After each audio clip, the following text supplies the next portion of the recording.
Welcome, welcome. I have to run before 5 o'clock. Right?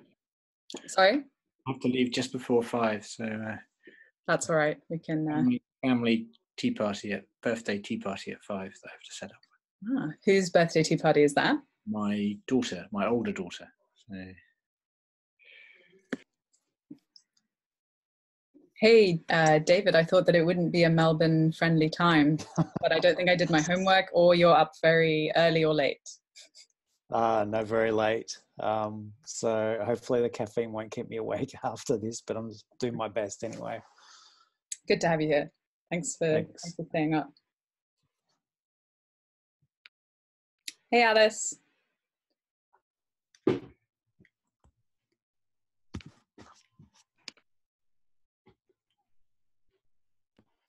Hey, how you doing?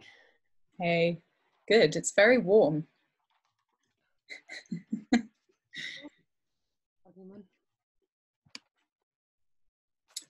I'm having another go at trying out polls. So I'm going to launch this poll, and I've now worked out how to share the results of a poll as well. So it's not just me keeping it all to myself, which I realized last time I just basically looked at all your answers and then didn't share them with you. So yeah, I've now worked out how to do that.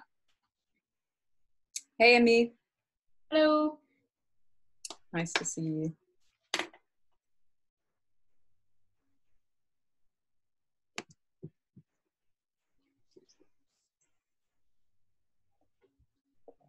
We're just going to wait until about 5 past to start.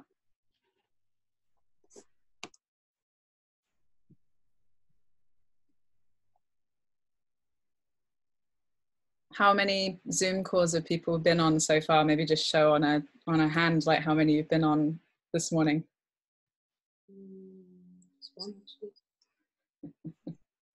Oh wow, we've got a couple of 5s and 4s. That's a lot of Zoom calls. Well, I'm glad you're all here anyway for another one, an hour and a half. Hope the time flies. I'm going to choose the nearest thing on the I work in, because campaigning's not really in here. That's good feedback. Actually, it's even worse than that. I think about campaigning, so I'm going to put think tank. There you go. I'll add campaigning next time. I think almost everyone has answered. There's two more people, and then I can share the thing.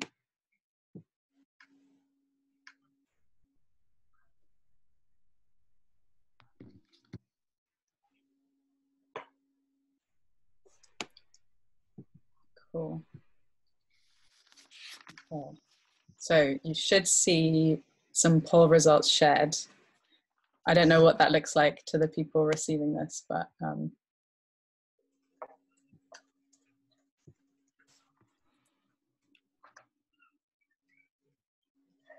we've got mostly people from narratives, strategic communications, a few people from storytelling, culture, no one from journalism, and a couple of think tanks. Who's in policy making? Someone who's not putting their hand up. Oh, I think someone does not want to be associated with that. Okay, I've got one more poll, and then I promise we can move on. Here we go. Okay. Focus of the group. Yeah. So this is a little poll on kind of what do you think is the most important thing to be focusing on in narratives in the response to COVID-19. Hi, Wendy.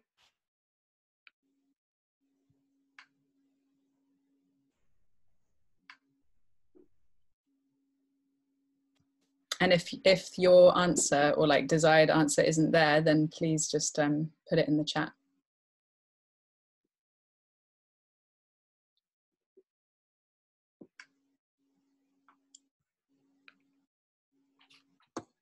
Sorry, Phoebe. How do I get to the poll that you're working on?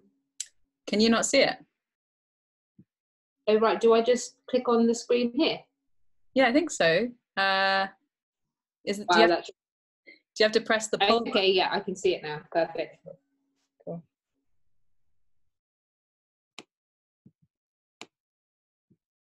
Yeah, perfect. I've got it. Awesome.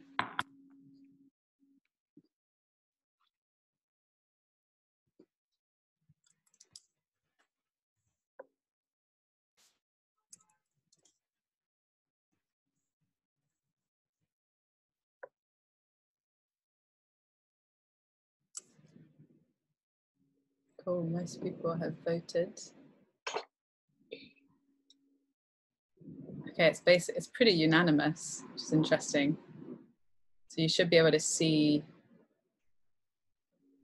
that. Most people have put deeper sense making and building a richer, more diverse and complex perspective. And then a couple of people have put voices of communities on the ground in the overarching narrative.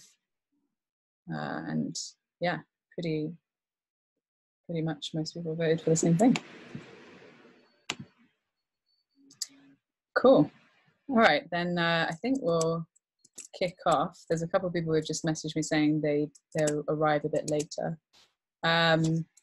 So yeah, so welcome to a third Narwhal group call. The calls are kind of evolving, and the community is also evolving and changing every week. It feels like everything is changing very quickly. I kind of just wanted to add a bit of context to people who have just arrived, who haven't been in a call before. I think that's Ted and Imi and Wendy. And I think everyone else has, been on a call before. I was just going to ask if somebody might be up for taking notes while during this call, like an open notes document. That would be great. If there's any takers. Tony? Cool, thank you. And if you put the link in the chat, then anybody who wants to take notes, just please jump in and do that. So I'd say this word narrative seems to have completely blown up in this whole COVID period, which has been really interesting to see. And there are people who have been working in narratives and storytelling for like the last decade, looking at Ella and others who are probably just sitting here and being like, what? Like suddenly everybody is talking about this, and like that, I guess there's a danger of that just paying lip service, but then there's also the chance that actually that is a really exciting thing, that people start to actually wake up to how much the story being told in the present is able to influence the future. And then it kind of brings into question more awareness of like who is telling that story. So in that poll, the thing about like complex, kind of rich, diverse perspectives and narratives is an interesting one. And so this group, the context for this group is that Unbound Philanthropy and Migration Exchange, who do a lot of really important work in the field of kind of policy, influencing policy, research and influencing narratives for more diverse and plural futures, and especially in relation to migrants and refugees. And so Alice Sackrider, who's also here on the call, and I have been convening these groups over the last 2 months, I guess, or kind of 6 weeks, and we'll be doing so for another kind of 6 weeks to 2 months, and then moving forward from there. The future is emergent, and there's many different directions this community and group could go. But what I really see the point of this group being, so we're kind of trying to build like a rich and kind of deeper soil, like of relationships between people who might go on to continue working together in this field, and kind of helping build the community that might play a role longer term, to nurture maybe like seedlings or like little seeds of projects and ideas, and maybe, you know, with others like a whole forest when it comes to narratives and futures and imaginations. Cool. So I wanted to start with a few, just a really, really fast, some community updates. Some people have like sent through different things that they'd like to invite people to, and just little updates from different people in the community. And I wanted to mention that we'll be doing this next time as well. So if you want to use this as an excuse to like get a blog post written, or if you want to share like an event that you're going to, or that's something that you'd like kind of help on or support on, this is a place to do it next time. And so John Alexander, I mean, I sent this out in the email as well. He wrote an article after our last call, and he is really keen to be getting support and advice on that article about citizenship and like the narrative of kind of citizen and subject and object. And so next Tuesday at 2:00, he wants to host a kind of hive mind session with anybody who wants to come along and help think about what he might do next, and kind of looking for collaborations on that topic moving forward. He's got a channel in Slack called Government Response, #Government Response, if you want to chat about it there. John Cracknell, did you want to say a quick thing about your opposition map and where it's got to?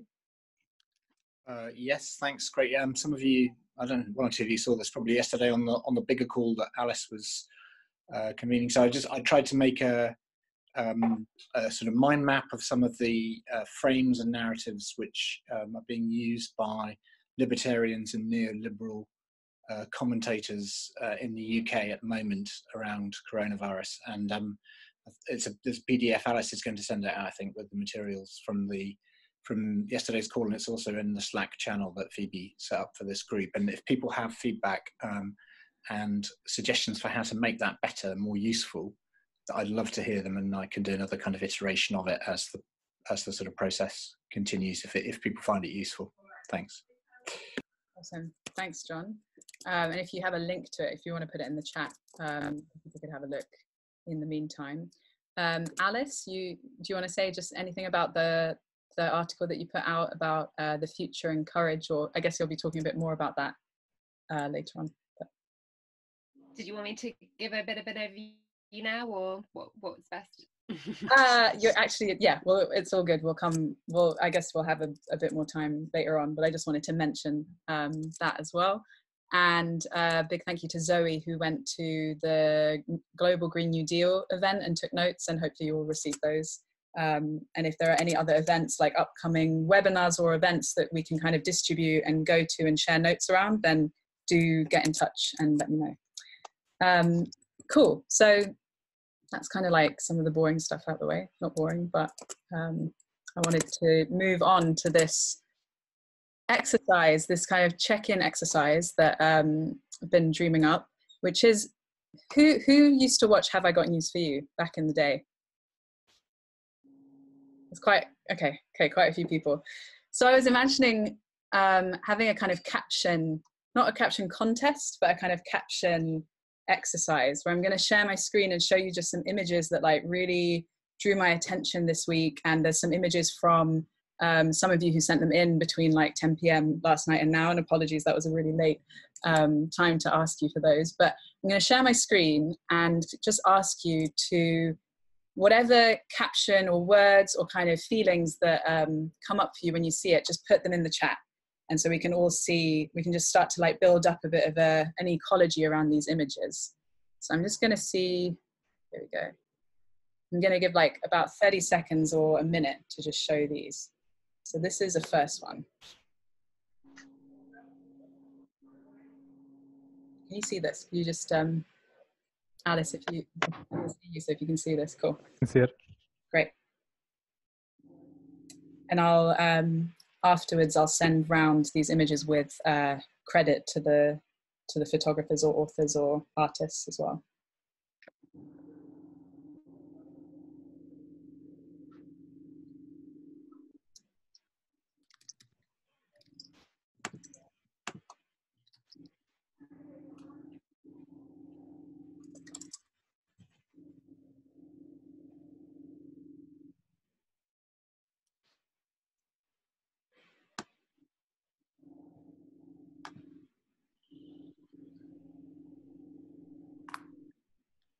Okay, we've got shattering out of the lockdown, post-social distancing, confusion, isolation. Isolation has come up 3 times. Privilege bubble, leak.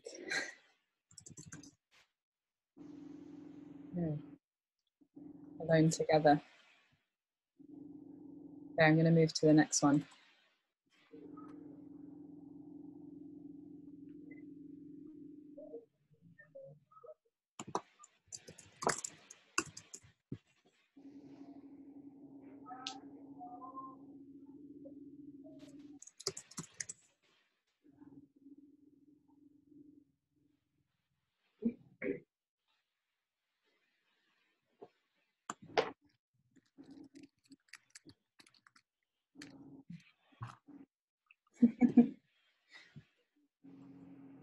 These are great. So we've got Green New Peel, In Love with Nature, Mon Chou. I really don't speak French, so I should not try that. But a term of endearment in French. Growth, abundance. There's enough for everyone.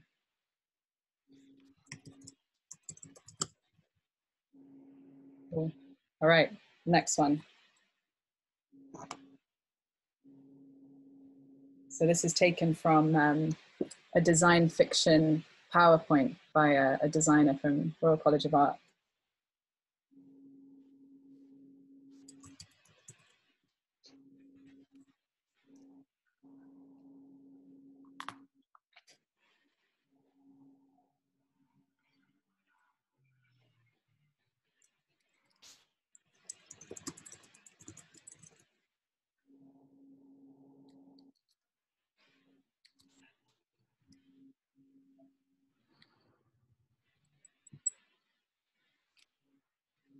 Great, next one up.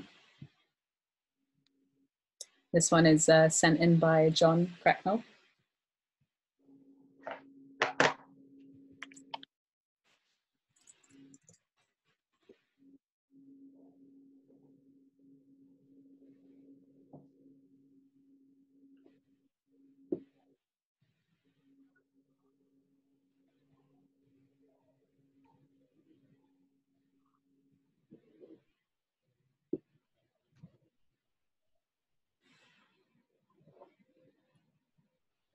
Got about 10 more seconds on this one.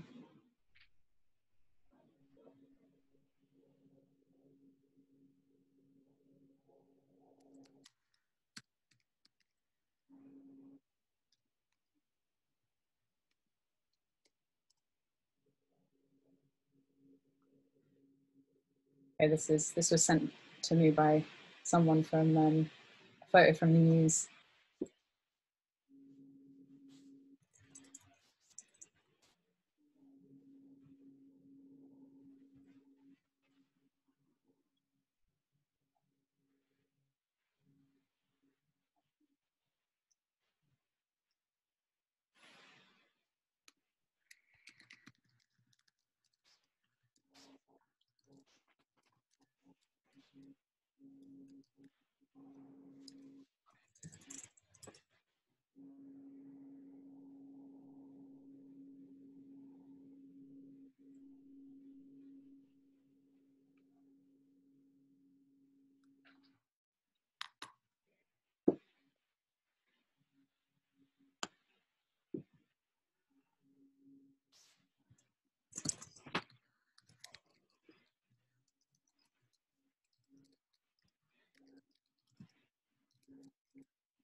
Okay, I'm gonna keep moving on.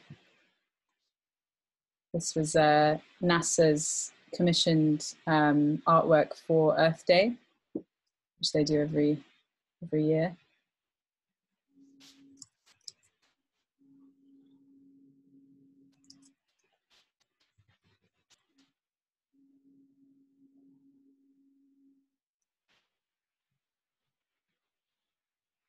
Green hippie stuff, heart of the world, nature is a beating heart, our life, our planet, everything is connected. Clinical link between my body and the planet's health, lifeblood. I've just got a couple more. This was sent in by Alice. And I assume this is your son, Alice.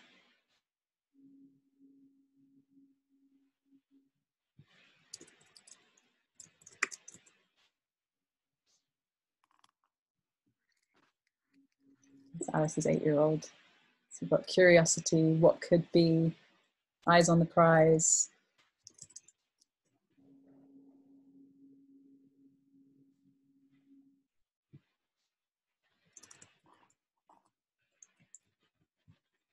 Mom, what is this thing? Spring will really come. Look up in the sky, mundane and fresh. And I think this is our final one. I wanted to finish on this because we've got a kind of theme around futures for this call. And I found this quite an inspiring kind of diagram to think about the future, which is a non-existent thing. So the kind of the futures cone by someone called Stuart Candy. And yeah, you've got these different areas of kind of probable, preferable, wild cards. David Hood says he uses this diagram a lot. This was new to me, so I got quite excited about it.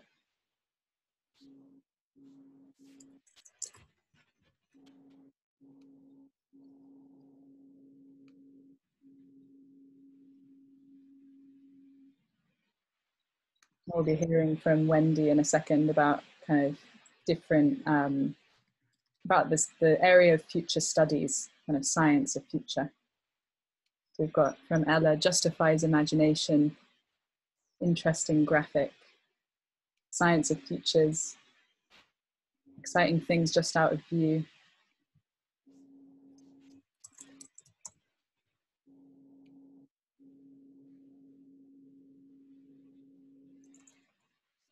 It's possible to think big. Making massive more tangible. Cool. Okay, that's it for that, that little piece. We're going to go into little breakouts just for 6 minutes to finish this first little part, and just whatever came up for you in that exercise, or just checking in, like what are you left feeling after those images? Like what has the pot, what's been stirred in the pot after seeing those? So we'll have like 2 minutes per person, go off for 6 minutes, then come back, and then we'll be hearing from Wendy, Imi, Alex, who will be coming soon, and Alice as well. And I've just realized I haven't. Okay. Okay, so you should see these coming up in a second, and I'll see you back in 6 minutes.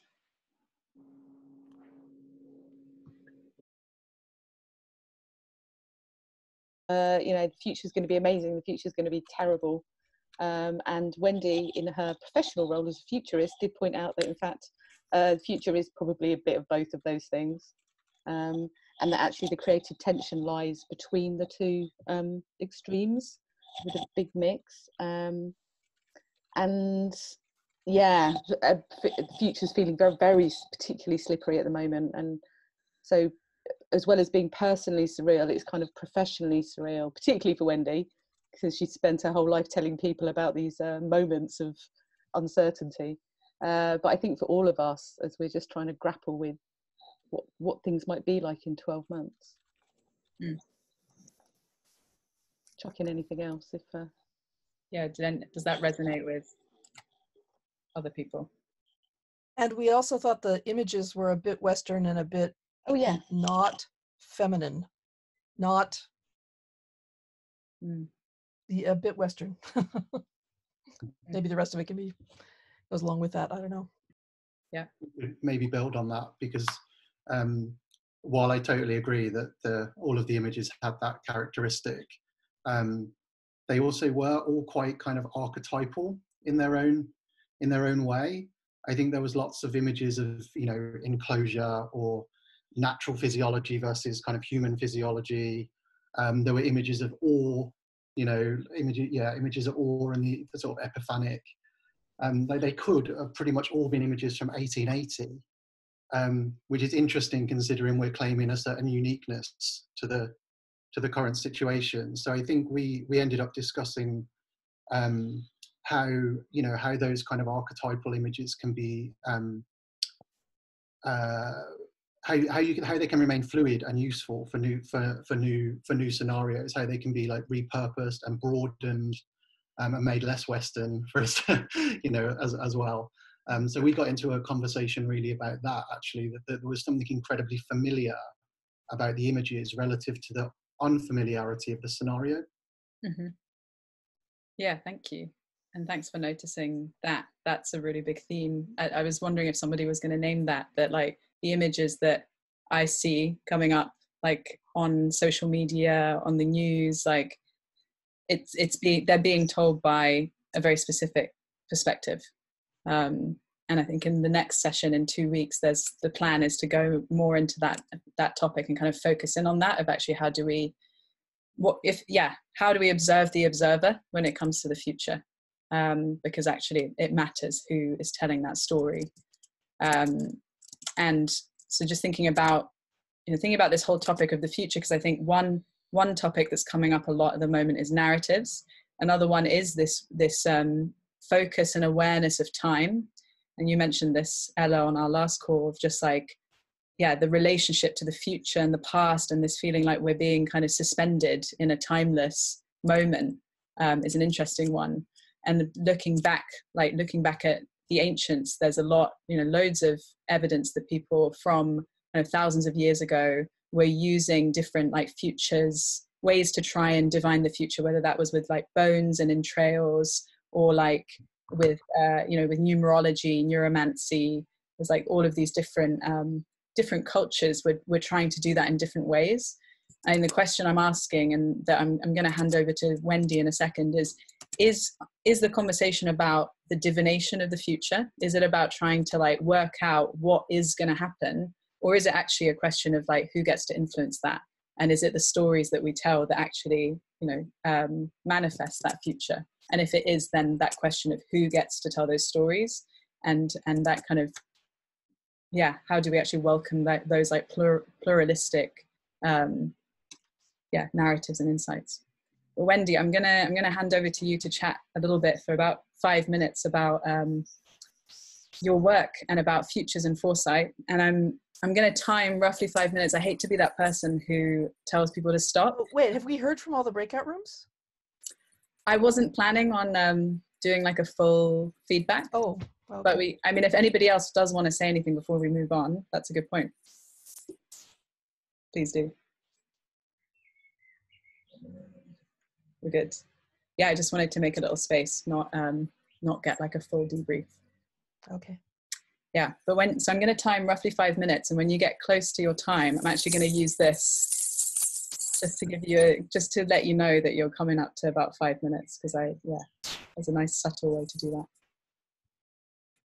that. Okay, so as a very brief intro, yes, I'm a member of the global community of futures researchers and applied foresight professionals.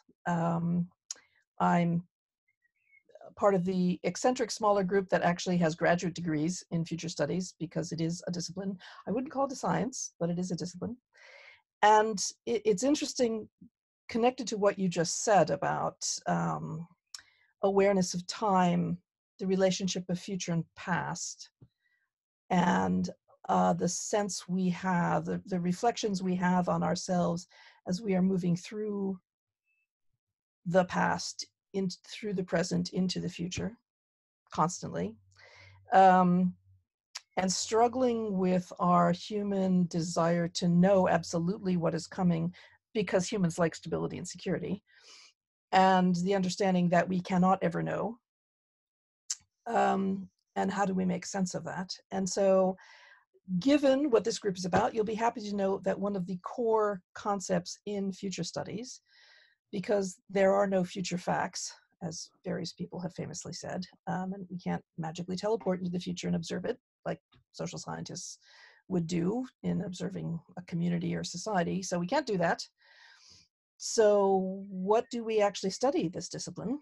We study, among other things, people's images of the future, or narratives about the future. And a core assumption is that your behaviors are actually influenced by the stories you tell yourself, or the images you have of how the future might unfold. That mediates a lot of human behavior and decision making, their images of the future. So exploring people's images of the future is a core part of what we do, and helping people articulate various kinds of images of the future, from exploratory stories about the future that are basically thought experiments, and usually are called scenarios, to helping people refine and reflect and reveal their values to themselves and to other people, and articulate them as an image of a preferred future, preferred outcome, or a vision is another part of what we do. And we also track change, because that notion of movement through time is about paying attention to not only the strong trends of change that are obvious, but the little weird weak signals of change that bubble up around us all the time, some of which mature to become trends, some of which don't. One of the key issues, and when we were talking about this in my breakout group, in doing that well, is to invite a multiplicity of perspectives and a diversity of perspectives. And so to collect images of the future from as many different voices and ages and genders and sexes and cultures and geographies and instantiations as you possibly can, because that enriches our total understanding of images of the future. Part of what I'm really interested in that kind of relates to this, and I'm going to kind of end here because I probably only have a few minutes left. 2 minutes. Okay, so a big part of what futures researchers do is, again, they help people formally construct stories of the future, narratives of the future. Again, either as scenarios to be exploratory and strategic, or as visions to be basically goal statements.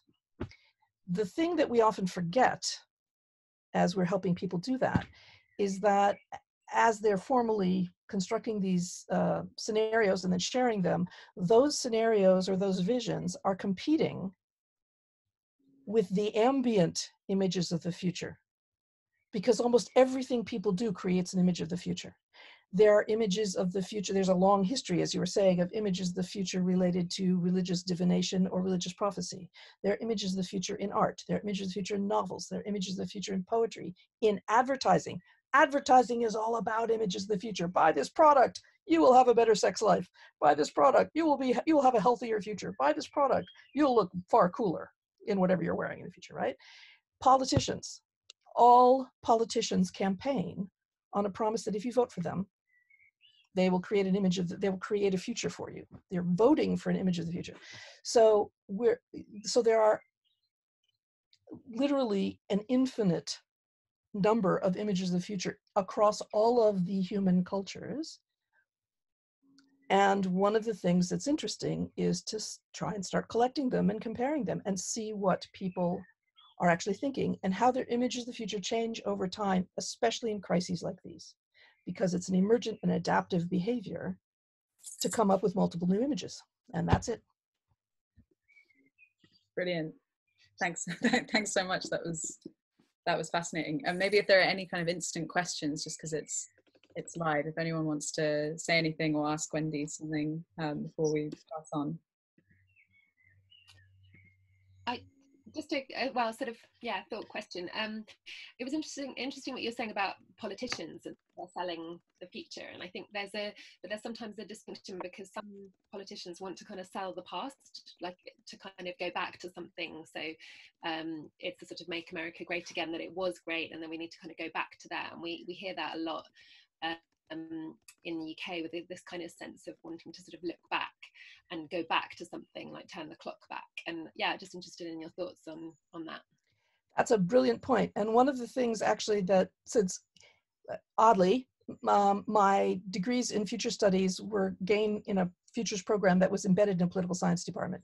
So we looked a lot at political ideology. Generally speaking, those golden age, vote for me, I'll return you to a golden age of the past when we were greater. First of all, those golden ages generally don't exist, so it's a myth. It's a mythic golden age that they're selling. And that's almost always conservative. That's what conservative politicians tend to sell. Progressives try and sell you on an emergent golden age that is also essentially mythic, because it doesn't exist. They're trying to persuade you that if you vote for them, they'll help you build it, right? So in either case, we're dealing with images of the future, and there are certain framings of the future that are associated more with certain political ideologies than with others.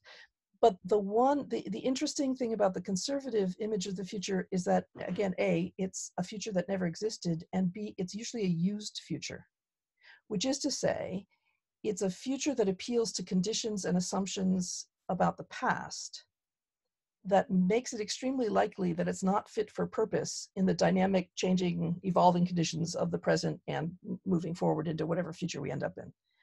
So it is a key critical question, and it's, again, it would be a great topic of study to look at, to compare different ideologies in whatever country you're working in, that the politicians, the images of the future embedded in the politicians, embedded in the ideologies that the politicians are promoting, and to compare them.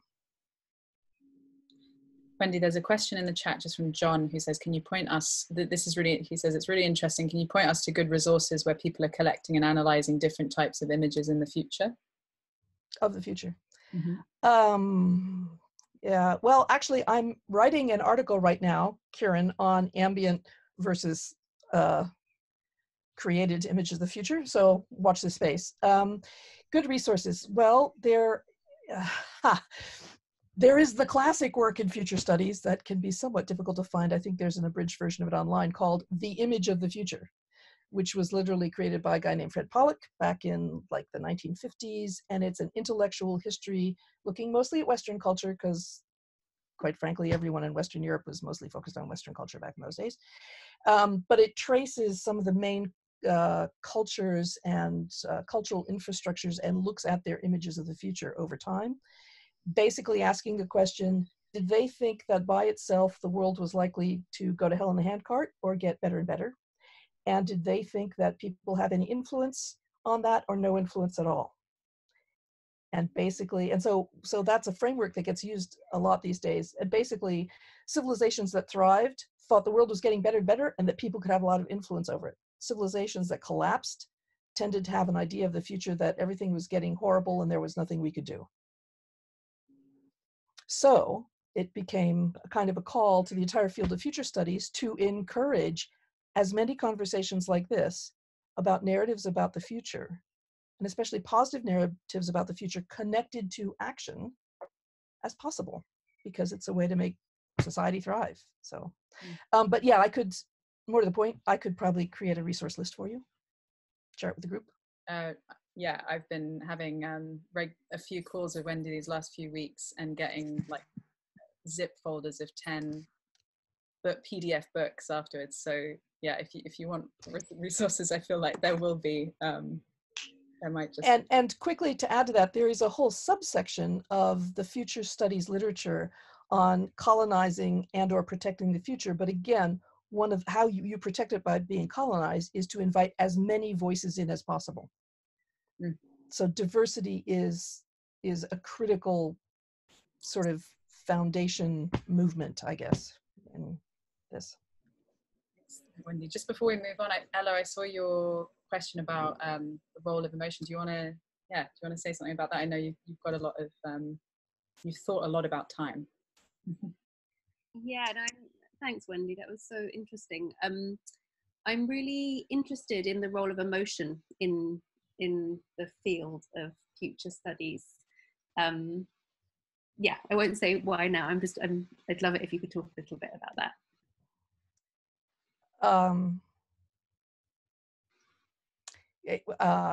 I kind of don't know how to approach that, in the sense that there is a huge emotional component in that, especially when we start talking about how people, the values component of assessing different futures, whether they're the exploratory futures, here are 4 ways the future could play out, or 6 ways the futures could play out. Walk into them, kick them, see what daily life would be like for you or for your kids or for whatever your stakeholder group is in this future. And how does that make you feel? Does it make you feel afraid? Does it bring you joy? Does it, are you just totally gobsmacked? And how does that help you range find the kinds of things you want? And we usually use that as an exercise before we do visioning, because it kind of stretches people's muscles and imaginations and enables them to do almost an emotional gut check on the kinds of things that they want to make sure don't happen in the future and that they want to invite to happen in a preferred outcome. So emotion, literally experiential reactions, one of the biggest new sort of branches of futures work is in experiential futures. So like museum exhibit kind of futures instead of written scenarios that people can walk into, so that they can have more of a kinetic and kind of all body emotional response to possibilities, if that makes sense. So yeah, and Wendy, I was just thinking about our last call where we talked about like what makes a good futurist, and you were saying, you know, one of them is obviously if you're someone who's like risk averse, or like your emotional state, you know, if you're somebody who practices like self-reflection on, or, you know, mindfulness or whatever it is, like your emotional state is going to affect what you project as possible futures or forecasting. Like we talk about forecasting, just like in science, we pretend that there isn't a scientist doing the science. It seems as if, yeah, there's a danger of that in future studies. It's like, oh, it's just an objective observer. Yeah, we don't, yeah, there's less of that, because there is a hope to be objective facilitator, usually getting other people to think about and articulate their ideas about the future. That's really more their role, which is different from forecasting, which is like statistical extrapolation of numerical trends. So, but that's a whole different thing. So, well, thank you so much. I think it's yeah, totally fascinating, and I hope we keep getting to learn from you and all of your work. I'm going to pass over to Imi, because it feels like this would really connect really well to what you're going to talk about. Hi everyone. Thank you, Phoebe, for the invitation. My first time here. When I came onto the call, I was like a bit sort of overwhelmed, because I was thinking, what on earth do I have to offer here with all these people doing incredible work and specialists and experts in narratives and futures. But then just hearing Wendy speak, I feel like a whole lot better now. So I just, Phoebe invited me to just sort of share what we're up to. And so I'm going to just try and spend 1 minute giving you a bit of context, a few minutes saying what we're doing now and kind of why. So I'm one of the co-founders of something called Civic Square.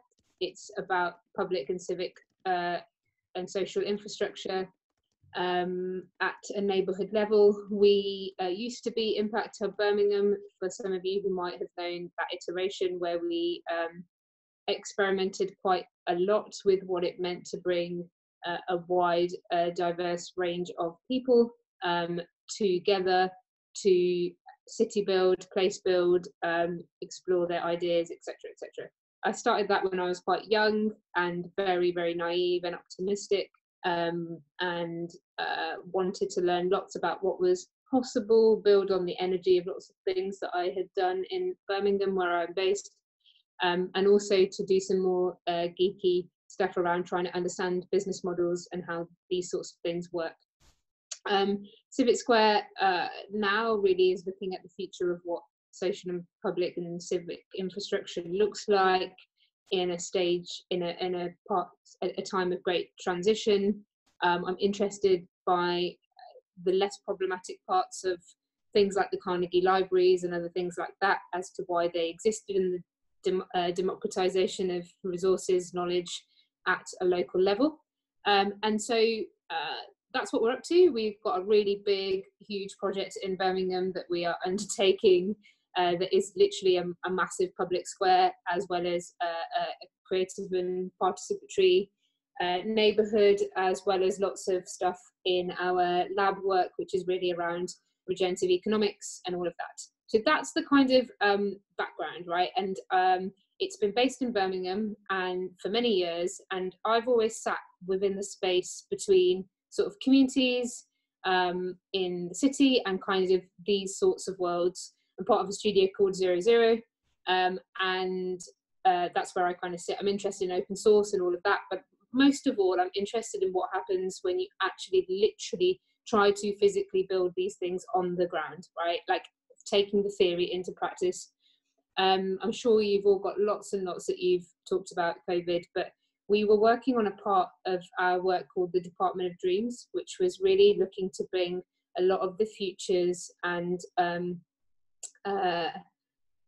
imagination work to a sort of a community level, and to really start to like put some structure and some resource and some goals and excitement and energy to a community who I think, and many different people that we work with, who are doing a lot of this work, but often whose voices, ideas, art, creativity, visions aren't really like amplified much. And so we wanted to start the Department of Dreams. We were going to do that later this year. We've been working on it as an idea around, because we do a lot of work around system change and dark matter with our partners at Dark Matter Labs. And we always had this sort of saying called, you know, when you're investing in the dark matter, you also need to invest in the deep dream matter.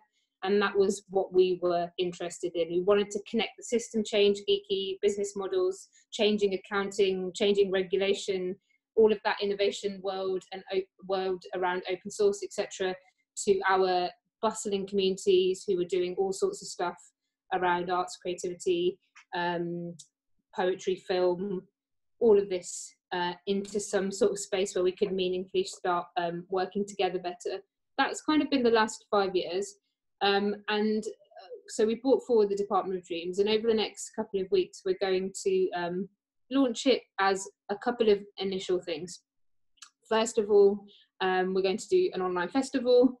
I have been trawling about thinking about who could explain the work of futures in a really clear way, and then Wendy just talked, so I'm probably going to be in touch, because this is what I'm super duper interested in, right? Because the people I know and work with all the time are articulating this stuff in all sorts of different ways, and they don't know that this is a thing. You can create some structure.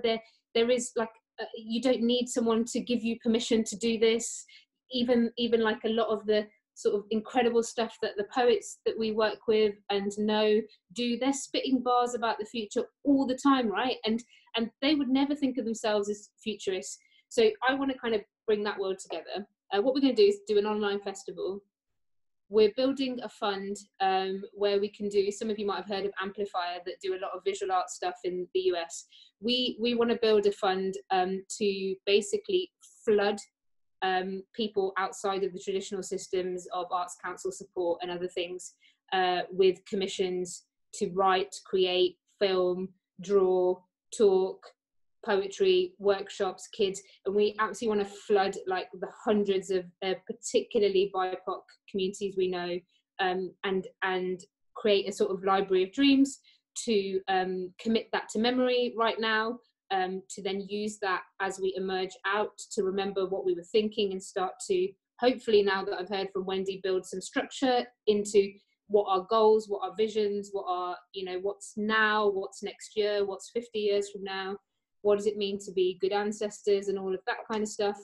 And then we're doing some other structured stuff around that, where we're doing some pragmatic projects on reimagining some streets with our some visualizers, so that communities have like processes that they've gone through where they're like, oh wow, so like no one needs to tell you, you can just take a picture of a street and start dreaming what it could be and start changing things around. Because I often feel that people we work with think that that's in the realm of like urban designers, and someone's given them permission and given them some money, and then they can like do that, when often there's just a whole bunch of confidence that comes from, yo, I'm just going to say this can be different, and they just get on with it, and they also have a resource.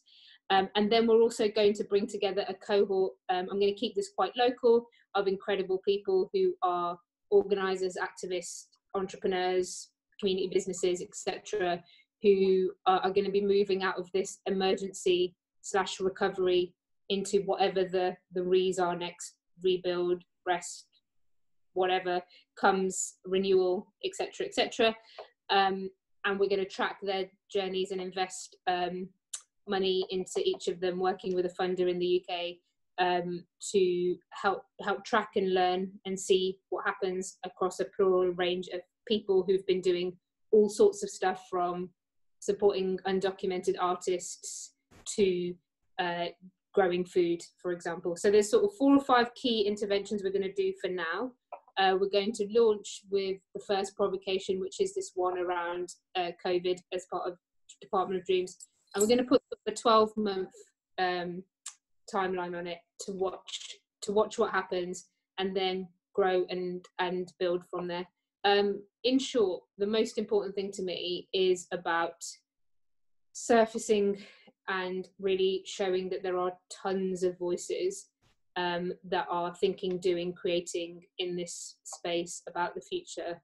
And as we rebuild Britain, and I bloody hate that, but I'm just going to say it, as we rebuild Britain, you know, it can't be all the usual faces. I know this is really, it's kind of like obvious what I'm saying, but it's that practical bit of getting the money and organising at a community level that I'm now really interested in, and connecting global thinkers, doers to communities and looking at what happens in the space in between. And then all of you brilliant people will hopefully analyse it in some way and like tell us what we need to do more of and less of, and all of that. So that's me. I hope it was useful. Yeah, thank you for having me.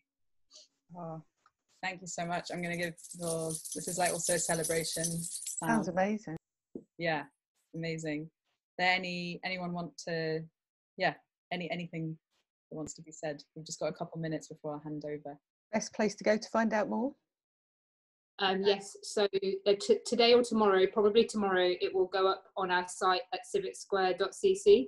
There'll be a special portal that goes through to the Department of Dreams. It's enough for now, and it will get better. Like that's what I'm sort of. It's not the full portal, but it will be enough to show what's happening next and to be able to log in. And the festival's going to be on the 17th to the 21st of June, where you can just log into all sorts of talks and provocations and performances and whatever else comes in the next few weeks. And I'm happy and excited to help. So yeah, get in touch with me. Thank you. I will do. I've already got. Sounds awesome, actually. Yeah. Thank you. Brilliant. Thank you so much, Imi. That's really inspiring. And I like, it's just really vital to bring it like actually into reality, all this talk about like dreams in the future. And yeah, it's great. It's really good. Awesome. All right. Alex, Alex just published Long Crisis report, and actually you've been publishing like report after report these weeks. So there's like actually quite a few different things you could talk about, but it would be great to hear about the long crisis work and how you've been doing work around kind of forecasting and foresight. Okay, cool. Thank you. I'm so sorry I was late. I got snarled up in a call, which overran drastically, but really great to be here with you all. So I'm the director of a thing called the Collective Psychology Project, which is, I mean, I still call it a startup. It's like a year and a half old, but it's basically about the intersection of psychology and politics, what happens when the two meet. And I suppose the core idea in the project is that our states of mind and the state of the world are really entangled with each other in ways that we don't always recognize or act on. And so the project's about sort of surfacing some of those entanglements and figuring out ways that we can use them in progressive ways.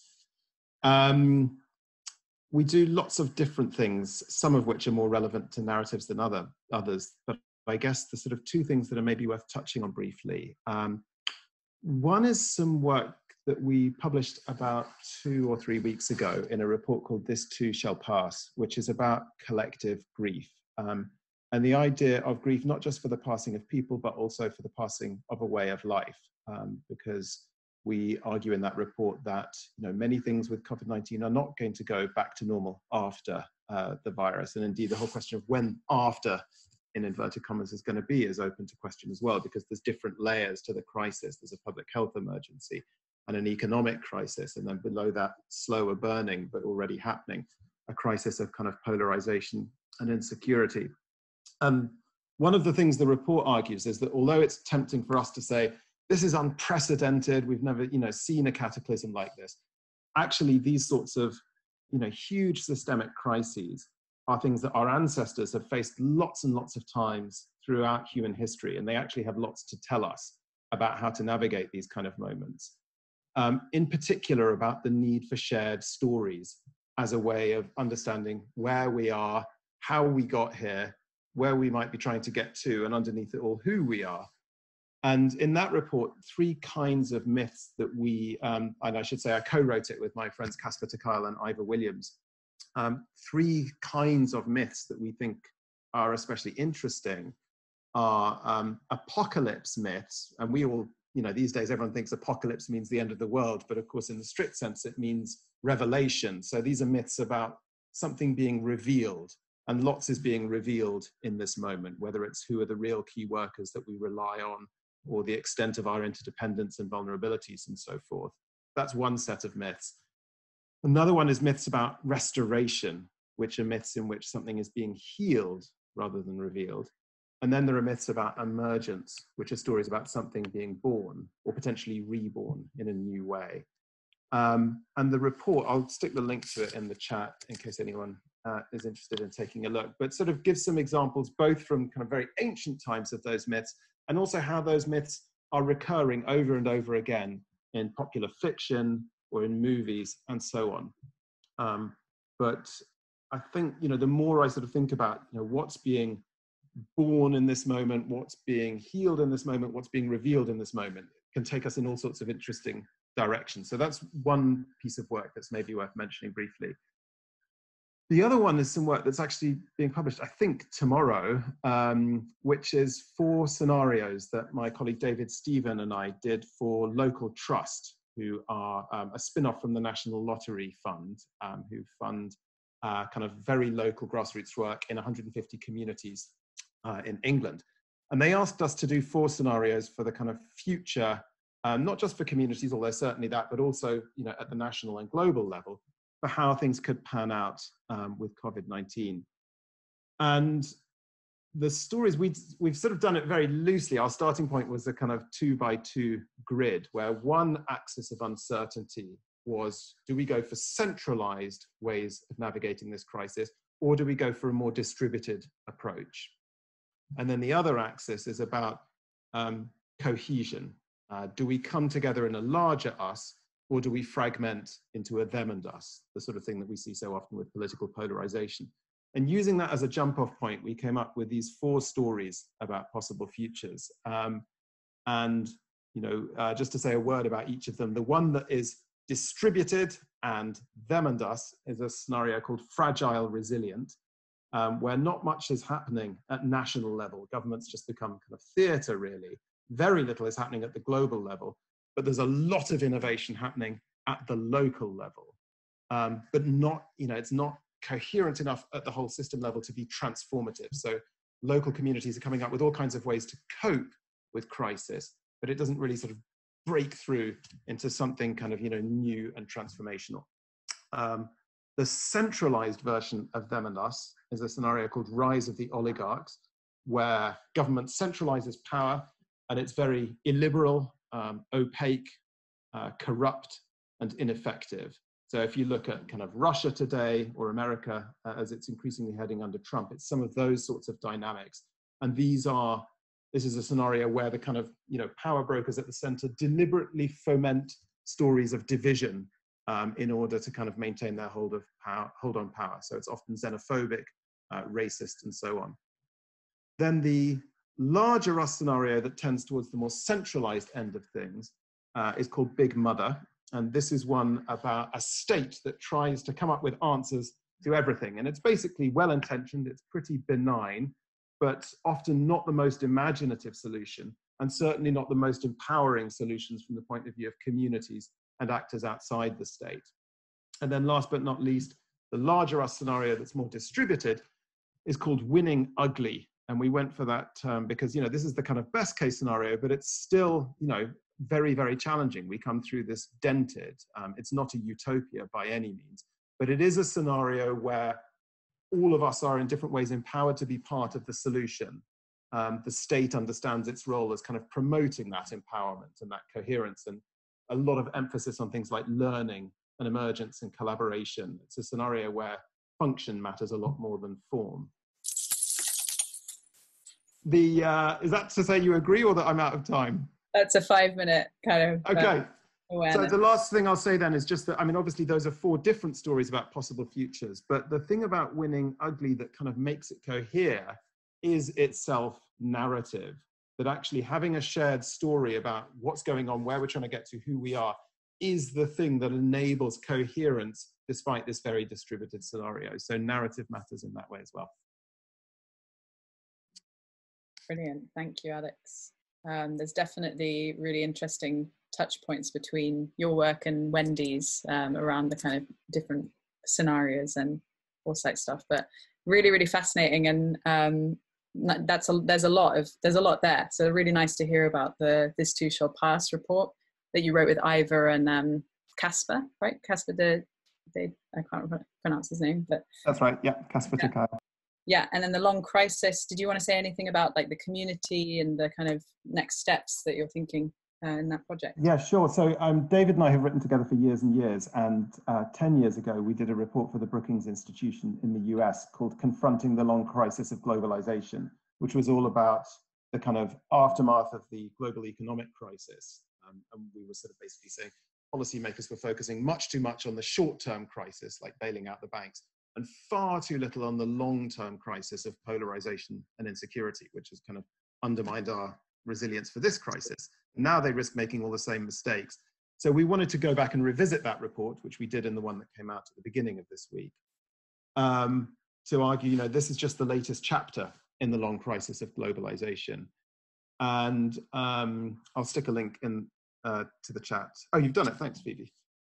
So that report is there if you're interested. But we're also launching a new long crisis network, which is designed to be a kind of track to off-the-record conversation among change makers in all different sectors, government, civil society, business, wherever, to kind of, you know, take a more foresight-driven approach. So, you know, part of it's about firefighting better, but a lot more of it is about, you know, looking to where are we trying to get to, and what are the things that will enable us to maximize collective action and, you know, really come through this towards a breakthrough rather than a breakdown, you know, which means a high resilience approach where risks are shared equally and fairly, and we're all part of the solution. Excellent stuff. Thanks, Alex. I was thinking we could just pass to Alice and then have a kind of question time after the two of you, just because I'm seeing the time. If that sounds good to you, Alice? Cheers. Yeah, that's totally fine. I'm not going to speak for very long, really. I'm a consultant and I work on mainly on issues to do with refugees and migrants. And so I wanted to just share a few reflections on some of the work that I've done in that space, because I think it's a really interesting area when we think about how people can live well together. And I think there are often these tendencies to kind of go back to the past and to look at this kind of golden age and to want to turn the clock back.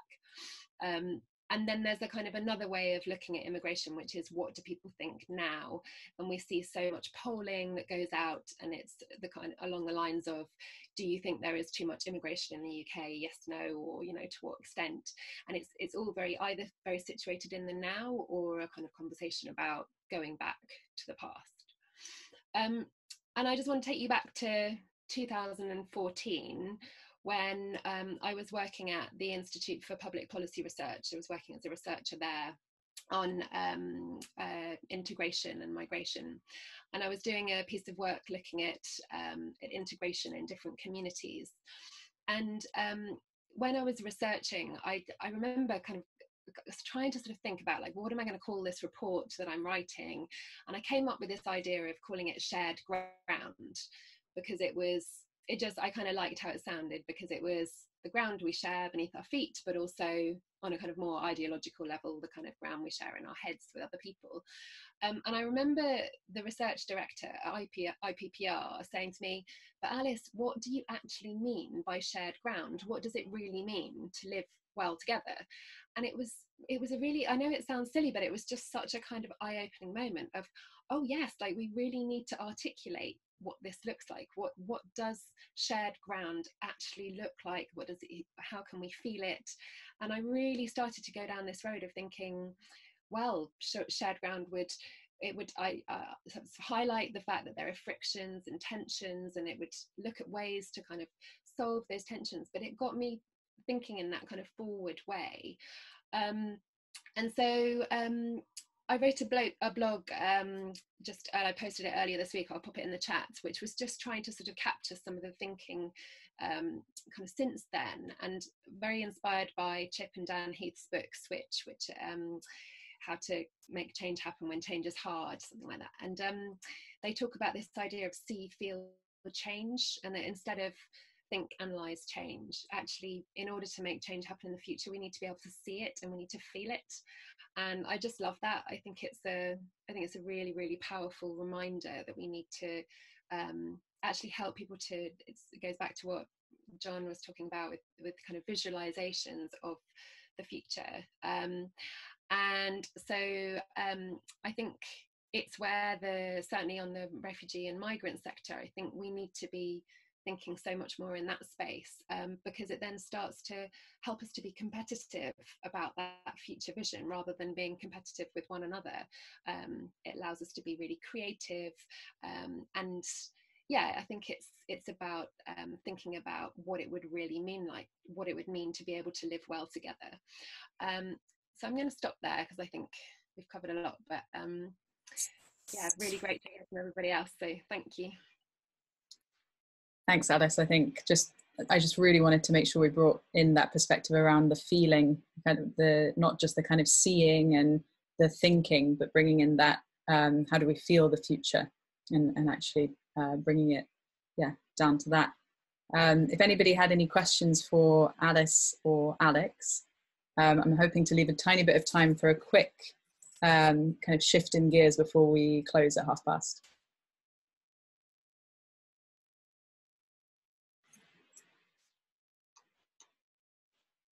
Or I guess we've got the links of how to follow up and find out more. I'll just leave 30 more seconds.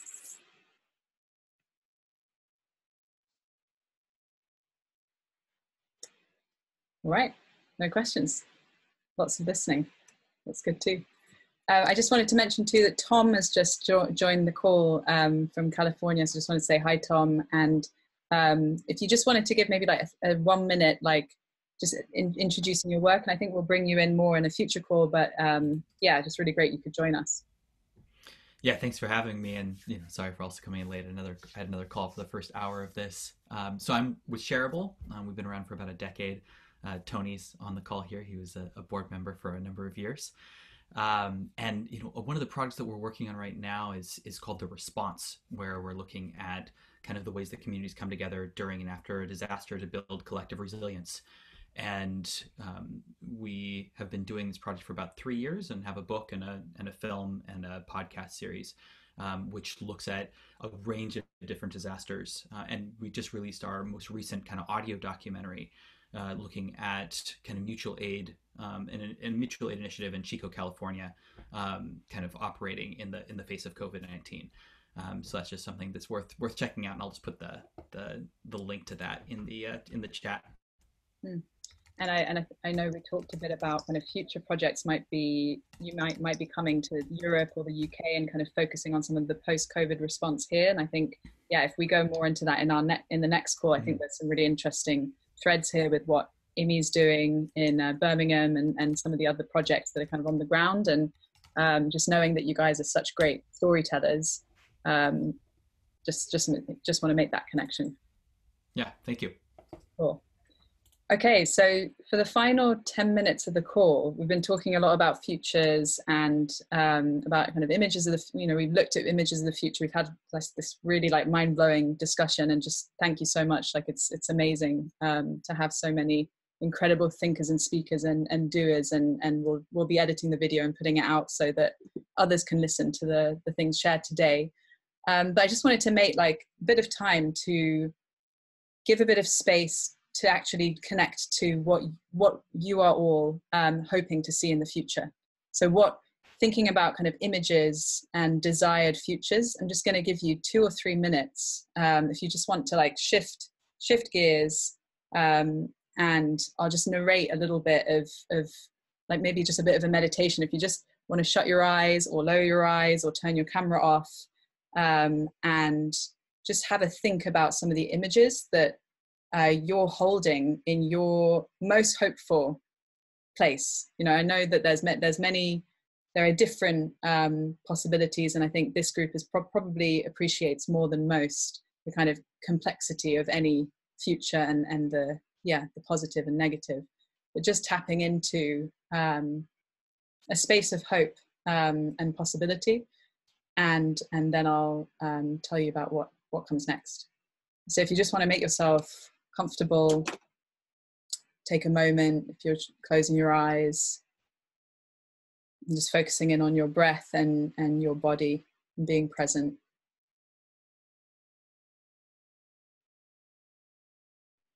Kind of letting all the busyness of thoughts and images and words just kind of sink to the bottom of your being.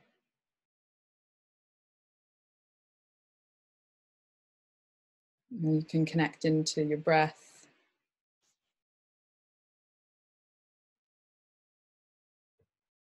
or your heartbeat, and whatever allows you to connect to your deeper presence.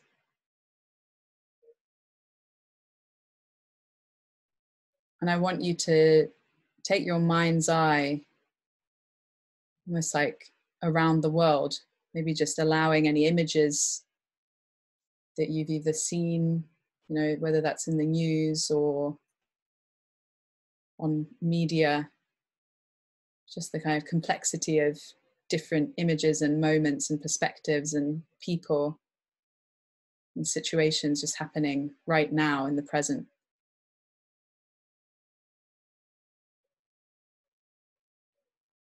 The whole complexity of conversations and babblings and sounds and little gestures, whether it's on the streets or in the millions of houses, people sheltering in place, or in rural areas or mega cities.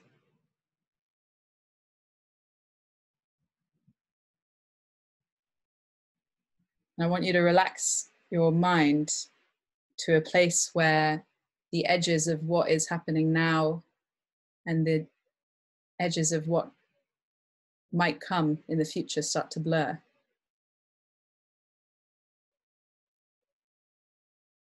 And there's that point where things become blurry as they move into the future and don't yet exist.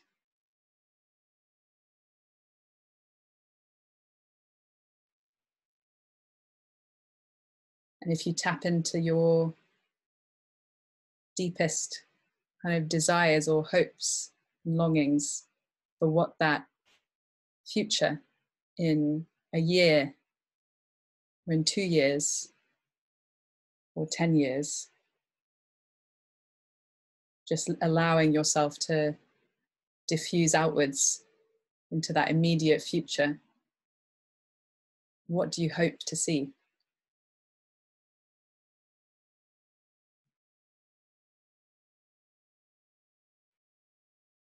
What do you allow yourself to dream might be possible?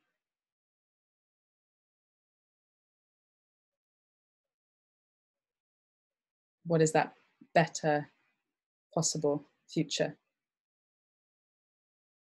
that might be guiding you, even just subconsciously in your work and actions?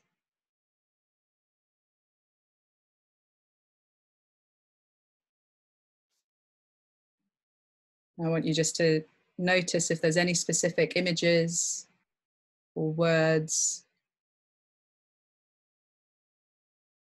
anything intuitive that comes up.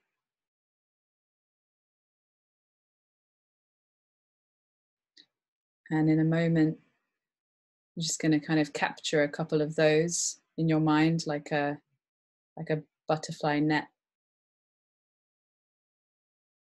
and bring them back to this moment here on this call.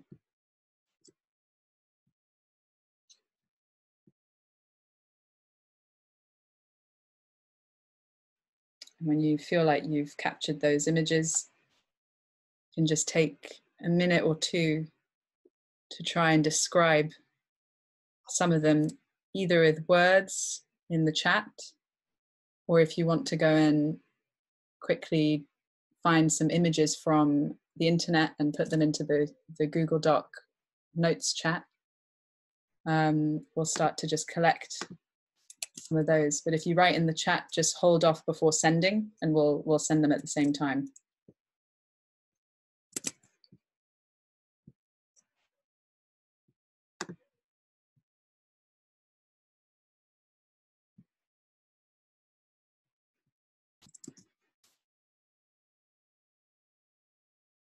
So I'll just give you about 2 minutes from now to either write in the chat, or here's the link to the Google Doc to input some images.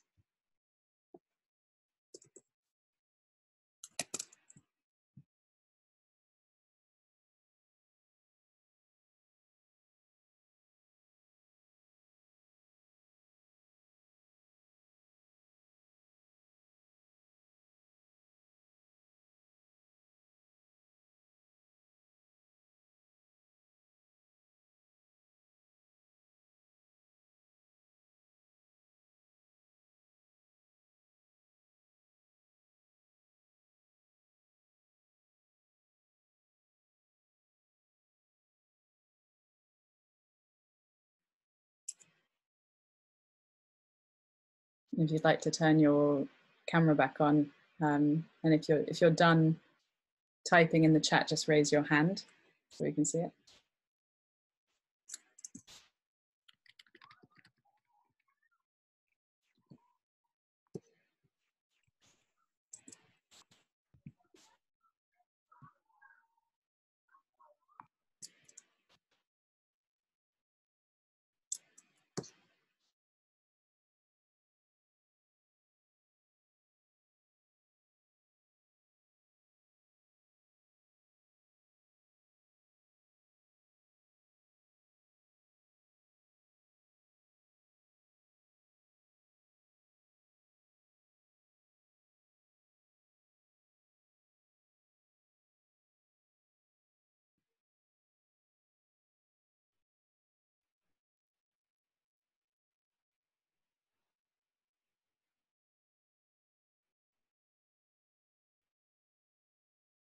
Great.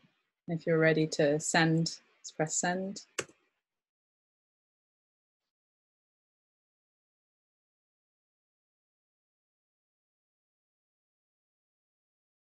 You can just read through what we've got.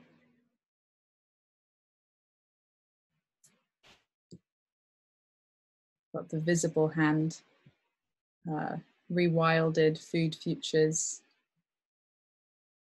walking on the beach with friends, baking in the kitchen in the US, reading about the growth of unions, more moments of genuine connection. Profit becomes laughable and irrelevant, an irrelevant pursuit. We genuinely value relationships, the value of time, open space, bicycles, music, art, giggles, glitter on dance floors, friendly curiosity, an image of golden hour, and more humanity. The sounds of conch shells communicating back and forth over space. It's beautiful. We have started a Miro board of kind of futures mood board for this group that we'll just keep adding to over the coming weeks. And you can have a look in there. I was originally thinking we'd jump on Miro in this call, but I sense that that's a kind of 10 a.m. Activity. I was not really feeling it for the 5 p.m. on a Thursday. But yeah, some of us will work to just copy paste some of these across, or you're welcome to go in there in the next few weeks and just add any images. And we've kind of made inspired by our conversation, Wendy, about the kind of future wheels of starting with the near future in the center and then the kind of further out future as we go further out. That's what we've done on this diagram. So I'll just send you the view link as well, so that if you don't have Miro, you can just have a look. There you go, that's the view only. And yeah, I just wanted to let you know that next session will be in 2 weeks' time. So on Thursday, I think it's the 4th of June. And that'll be at 10 a.m. to allow for people from New Zealand to join. We've got quite a lot of new people from New Zealand who are going to be joining, which is quite exciting. And next Tuesday at 2 p.m, John Alexander is going to host a little hive mind, like a smaller group to go into like what he wrote about on his article and make connections between different projects. But I'll send through details by email, and that's all I'm going to say. Thanks a lot, people. Good to see you, and look forward to next time. Thank you, Phoebe. Thanks, Phoebe. Thank you. Thanks to our speakers as well. Thanks. Yeah, it's really interesting. Thanks, Phoebe. Nice to meet you all. See you, everyone.